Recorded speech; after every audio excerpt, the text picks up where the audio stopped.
Oh yeah. And now we live, baby. Yeah, yeah. What's up? What's up? So yeah, you here with your boys. I'm here with the wonderful. That boy Rod Black. What's You happening? What's dig? happening, man? What's And good it's your with y'all? boy Zay Because. Why? Because. Yeah. And this is our podcast. First episode. It's called Black Because Our Skin. Like just to go ahead and get into it, we pretty much want to talk about topics that come from our perspective. I feel like the whole world is in quarantine, and y'all can kind of see just a glimpse of the life of a black man in America through this Big quarantine. Facts, big facts. But yeah, just want to give y'all kind of a taste of what we got going on in our shoes. Hopefully, we can all relate a little more. So, I have a question, man. When's the first time you realized you were black and that meant it was something different? Man, honestly, bro, I would say the first time I asked my mom to stop at Mickey D's and she said, "You got some Mickey D's money?" At that time, I know everybody had that time, man. So I know that was my first realization to let me know that my mom's ain't got it like that. You know what I'm saying? Maybe it wasn't like, I'm not going to say it was because of skin, but, some circumstances that was presented that she didn't have the cash like that to just give me Mickey D's. We didn't have those expenses to expend. So I realized, like, this was a struggle that we had internally. It wasn't just like, we didn't have generational wealth in our black family, you know what I'm saying? So it was like, hey, you got Mickey D's money? Shit.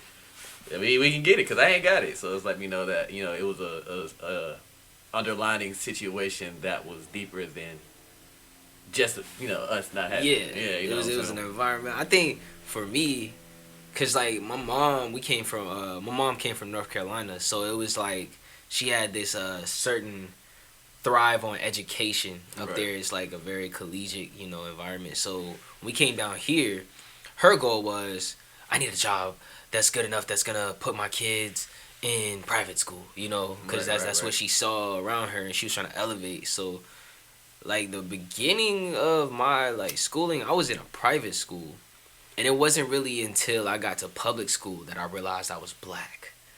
Because I can see that shit gets different. It was a lot of black kids around me at the private school, but they were all a certain way because it's private school. And then you get to public school, and then they're like, "Oh, you don't act like the other black kids," and you realize the other black what is that? But that's when I kind of woke up to oh wow, being black is different. That's big facts. So what would you as us being adults right now, bro? What would you say now as us being adult black men in the society? What would you say really made you start believing in that stereotype in, oh, it's tough to be a black man in America? What made you start believing that in your adult situations?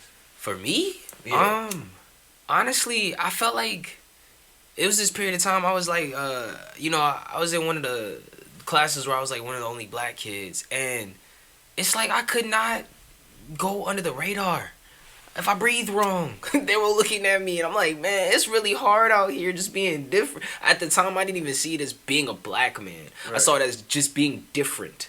It's hard because you stand out. Right, so everybody's monitoring you and watching you and waiting because, they're not used to you.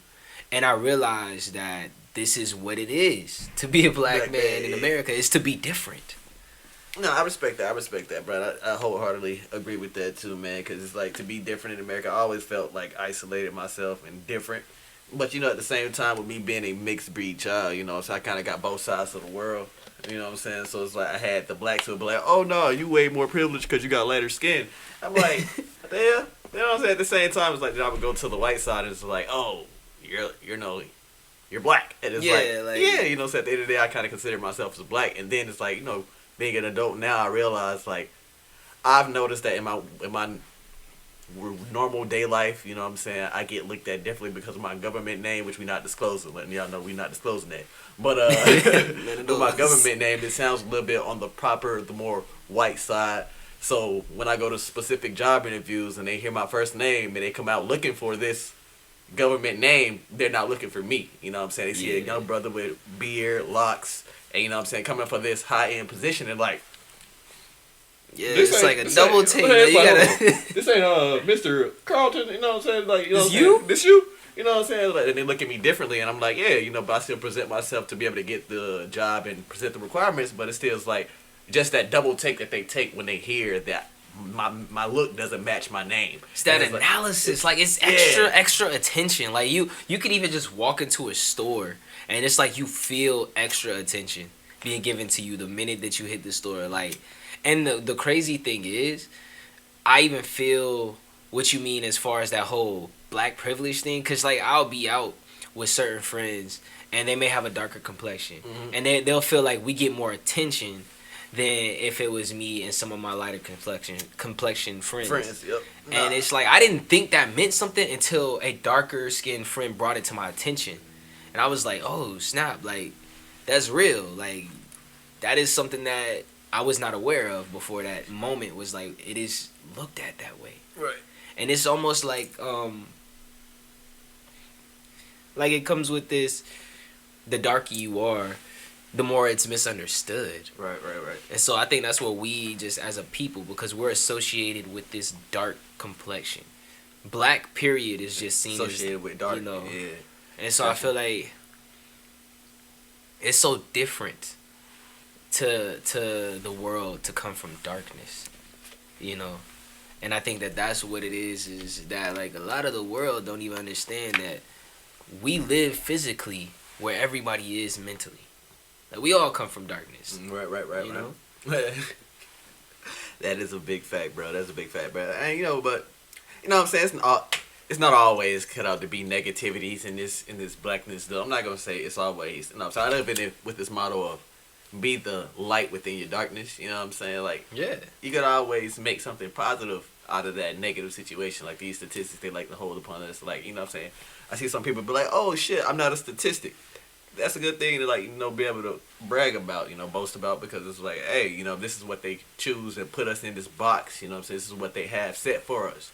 If you can break that, we can boast about that. That's something to boast about. I mean, even though it may be something that you're supposed to do, Right. but hell, you know what I'm saying? But I mean, like, but that's the thing is, like, at what point are we given some type of, not necessarily awarding, but like, at what point does somebody sit back and say, "Yo, I acknowledge the black man. Good job." You know, are we What is that? supposed to do that for ourselves? Is it something we're looking to the world to do for us? Honestly, Like, I feel like we're supposed to do it ourselves, but the way that society's set up, we like to award other colored races just for doing something that somebody of color done, or taking credit for it.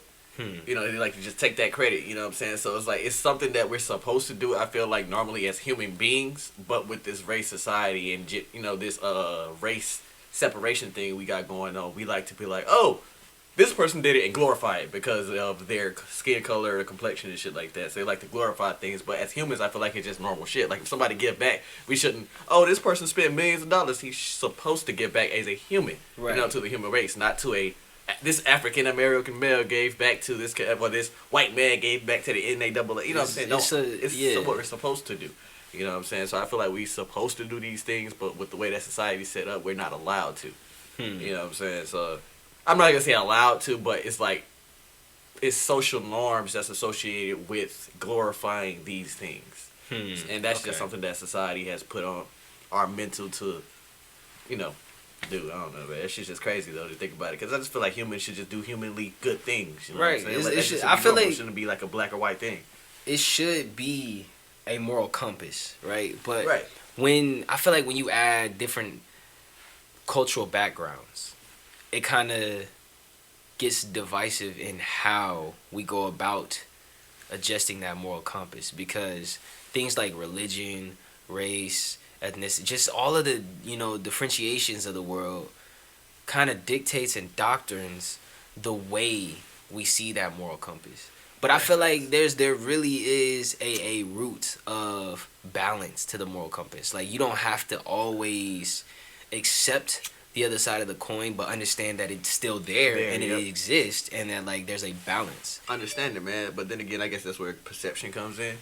You know what I'm saying? The whole aspect of perception. You know, a lot of people perceive, I don't want to say a lot of people, but some people perceive other races just from what they either heard or was told, you know what I'm saying, perceive it as bad. Once they take that perception, they run with it. And that's... But see, where do you find that line? Because I could understand where that makes sense. Like, if you're living in a jungle and you know that there's a part of the jungle that if you go to, there's this giant tiger that lives there, right?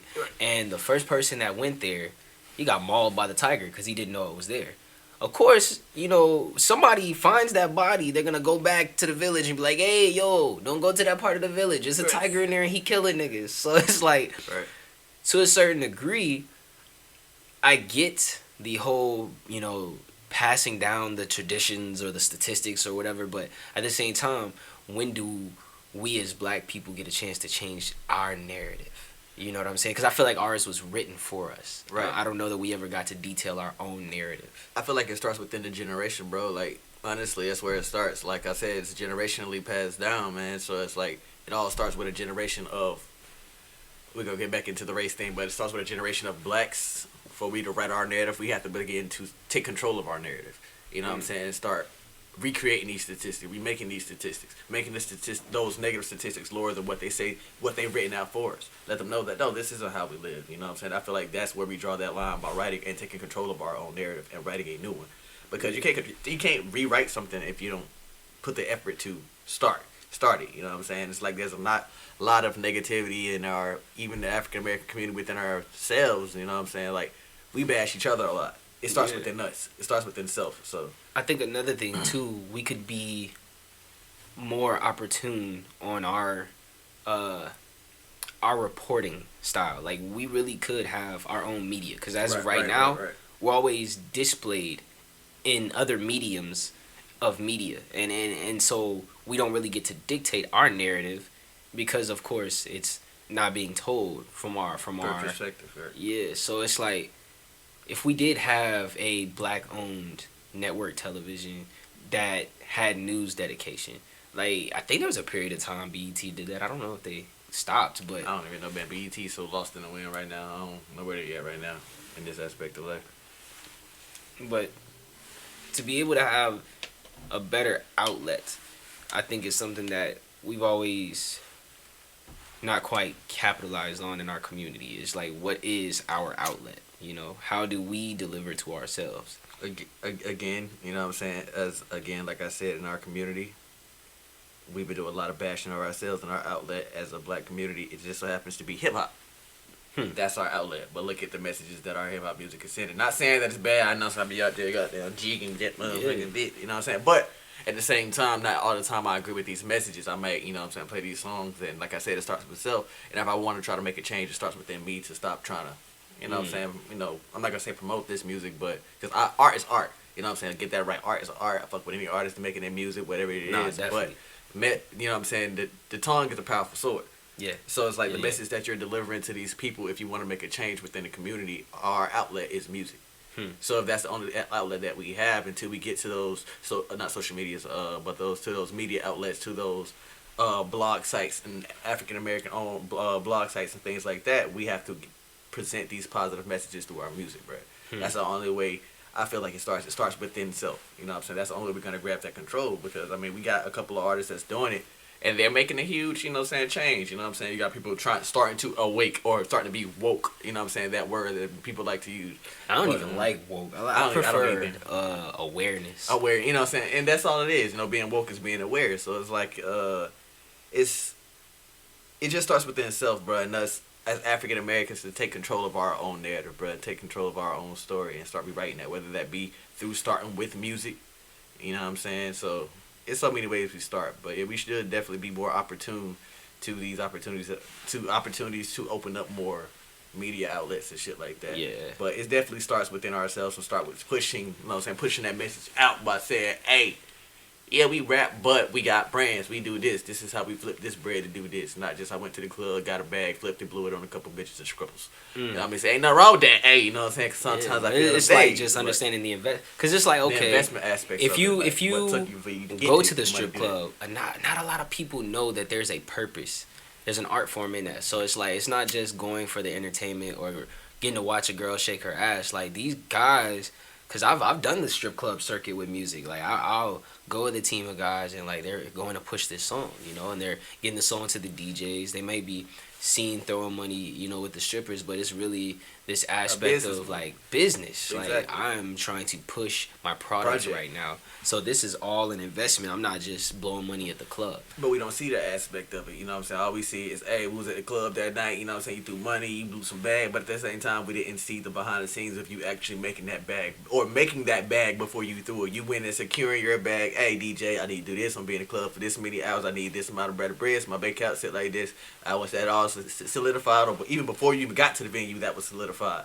You know what I'm saying? Like, we don't see that aspect. Let us know that you're making money before you go and blow this bag. Let us know that there's investments in it. Let us know that we can have something of our own. We don't have to work hard, make money, shine like this just to get noticed by these white-owned or, you know what I'm saying, these bigger medias that we have out now. So it's like we have to put it in our music and start within our music first, bro. It starts within, bro. It starts with self. Starts with self. Stay woke. Not But yeah, no. And I feel like that's definitely something that people have to work towards is understanding self. Because there's a lot of people out here that are, and I've told you this before, I feel like the words that we use in the English language get confused. But there's a lot of people that are selfish and don't understand truly what that is. And like, I feel like to be selfish is just like to be one-ish or two-ish. You don't really know what time it is. It's something that you still trying to put together the idea of. And a lot of people are selfish because they're still trying to put together the idea of self. They're only kind of themselves. They only understand part of themselves. And like, I know for me, personally, I've had to practice a lot more self-centeredness than being selfish. Because self-centered allows me the chance to really look at myself as the focal point and focus on myself, and understand where am I sourcing myself, Mm-hmm. What is apologize in advance for the train. Right. Y'all definitely about to hear where we stay. Look, I thought I would never live by a train, bro, but this is the worst situation ever. Just imagine waking up to this. And not even waking up to it, but being waking up by this. Man. At like 2, 3 o'clock in the morning, I hear it. Horrible. You really up watching whatever was last on TV at that point. This is helped to go back to sleep. But yeah, man, it's. But no, just to get back to self-centeredness, it's something to where people are afraid to analyze themselves. So they'll look at an image, they'll look at a snapshot of themselves. They'll check their Instagram and think that that's their life now, and be like, oh, I'm good. Like I got a bit of myself. I'm selfish enough. Mm-hmm. I'm good, and like. We're only getting a piece of it. We're only getting a piece of our own pie. We have failed to take ownership of our full self. Like, for example, a lot of people will love to take credit for shit, but they don't want to take blame for shit. And they're the same thing. I love to point the finger. I don't want to be accountable for what they fucked up on or what the fuck up is if they caused it. Fuck the finger. Hold the whole fist. Like, hold the whole fist. Own that shit. That's what that means, And, like, I feel like if we can get to a point to where we can allow ourselves to fail and understand, take credit for that failure, because that's the only way you can take credit for the success. The only way you can learn. I think it'll be a better perspective we could all have. And it's like, a lot of people, even, down to slavery, a lot of people look at slavery as like a failure for black people. How did we end up there? How could we let this happen? But at the same time, we wouldn't be in the position we are today without that failure. So we should accept the credit for that. Like, accept the credit of slavery in the sense of it happened. Right. People went through it. What was learned from it? What did we move forward with? What can we take from it? What can we take from it? And like, how can we build our success based off of even coming through that? Because, like, some families were slaughtered, and we'll never see, or hear our last name again. So, man, it's so much. It's so much, bro. It's so much, and you gotta think about it. Like, when I say it all starts with self, like, it's all about taking control of the narrative, man. It starts within self, man. It's all. That's honestly what I can't even say that enough. I can't say that enough. You know what I'm saying? Like, you. That's it. Yeah. That's it. I ain't even. If you don't take anything from that, man, just know that self always come first. Work on self, man. Work on self. Like, cause that right there is it's the you can't help or give anything to anybody if you yourself don't have it or can't get it. You know what I'm saying? So and it's like my dad had he like, you know, somebody that was very philosophical, open-minded, self-help, but he had like these little 5 tools to life that you could check yourself with every day. If you can do this in the mirror, say these 5 things to yourself every day, then you really looking at yourself. And you have to, and they're harsh words, right? You just get up and you say, the first thing is, yo, stop bullshitting. Straight up, everything you think you doing is bullshit. You can go 10 times harder. Right. Like, stop bullshitting. Second thing he tells us, yo, shut the fuck up. Like, ain't nothing worth complaining over. You know, once you shut the fuck up and stop complaining, you'll realize how good you really have it. And that's where that perspective kicks in. Yep. And then get off your ass. If there's, you know, something that you feel like needs to be done, get off your ass and do something about it, you know? And understand that with giving effort, you're gonna fail. You have to fail to succeed. So that 4th thing is, like, stop being a pussy. Balance that shit. Like, take the good with the bad.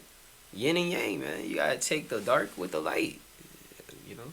Goes back to the black thing. You gotta take the black with the white. Like, you know, it's an aspect of balance to this. And then, you know, the 5th thing is just don't let nobody fuck with you. Become unfuckwittable. Become unbothered, because you got that balance and you got that peace to life. Man.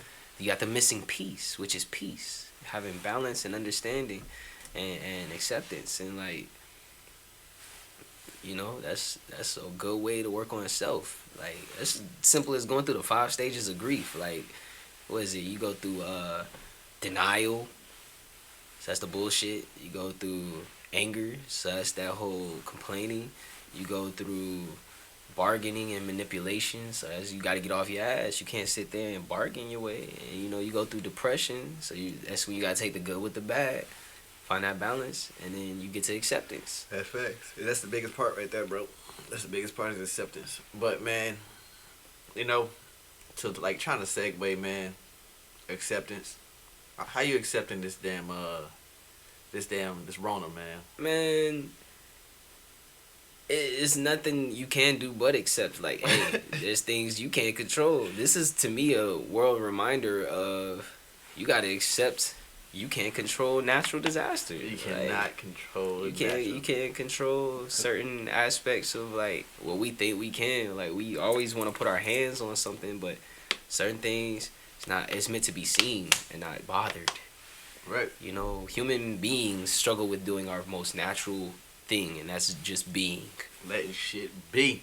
Let shit be, man. So I say let it be, man. Let it be. Like, that's all we can do, honestly. I guess that's what, you know what I'm saying, America is trying to push out to us now. It's like, let it be, man. Stay home, chill.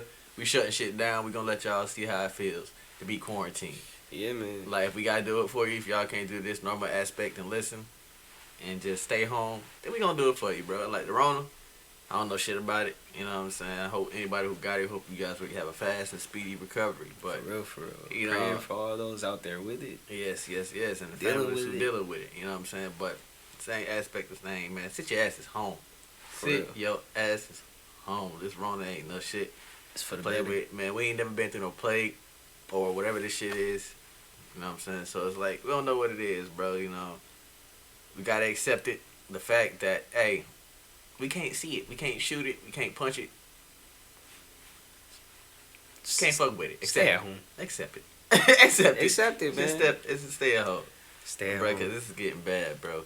So, man, this was good. This was a good segment, man. We just gotta remember. So work on self. You know, being aware. If you want to be woke, man. You know what I'm saying? That's the biggest thing is being aware. Of your surroundings, of your environment. You know what I'm saying? Take this time in this quarantine. Work on self. You know, take notes. Take notes for sure. Be sure to like, comment, subscribe, share if you fuck with it. Again, this is Black because of my skin. Or Black because of skin, really. Right. And also, man, you know what I'm saying? Let us know what y'all think below, man. Like, let us know, like, you know what I'm saying? If you're African American, let us know, like, when was the first time that you ever realized that you ever black? That could be an experience when you were younger, where you realized like, hey man, like they look at me different, or when you first time you got pulled over by the police and you realized they came with the guns pulled on you. Anything, man, let us know in the comments below, man. We want y'all to really interact and like you said, like, comment. And know what I'm saying, let's make a community out of this because we want to know how y'all feel as well, man. But remember, work on self, man. And, we gonna wrap this up.